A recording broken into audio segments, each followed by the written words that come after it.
Hi, my name is Gary Ross. I'm the writer, director of the new movie, The Free State of Jones. It ain't just for us. Black, white, rich, poor. It's for everybody.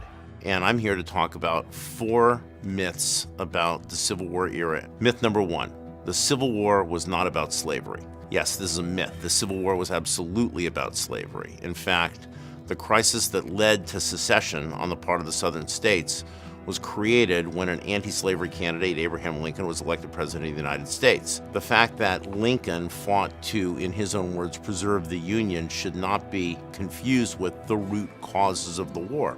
The root causes of the war were the election of a president from an anti-slavery party, and by their own definition, every single southern state in their Articles of Secession proclaims that the reason for their secession is to preserve the institution of slavery. Myth number 2, that the South was monolithic. Okay, well, this is really what our movie is about. There's a consolidation of lost cause mythology that says that the entire Confederacy was completely unanimous and there was virtually no dissent or anti-slavery feeling within the Confederacy. This just isn't true. We see areas of Southern Unionism all through the South. Jones County, Mississippi, where our movie is set, was a pretty famous one. But the state of West Virginia broke off from the state of Virginia because they were not in agreement with the goals of the Confederacy.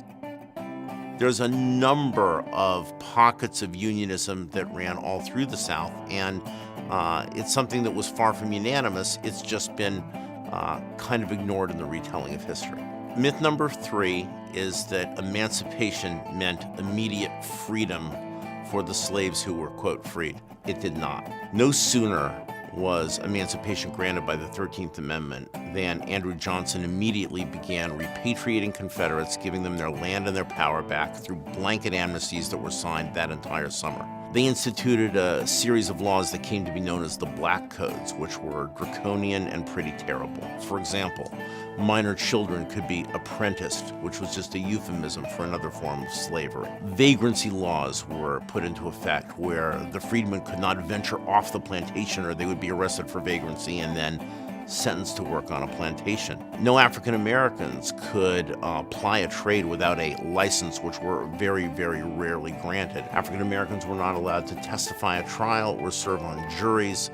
Their freedom was immediately restricted in what many people consider feudalism, if not slavery. Myth number 4, that Reconstruction was somehow a failure or a noble failure. Reconstruction didn't fail, it was killed. Reconstruction ended for a lot of reasons, but probably the most prominent one was a counter-revolution on the part of white supremacist groups, a reign of terror, acts of terrorism that struck back at the freedmen and tried to restrict their ability to participate in their own government, to exercise their franchise. And that reign of terror eventually led to the advent of the Jim Crow era. To say that Reconstruction perished somehow under its own weight is a myth. It's a part of our history that's sadly ignored.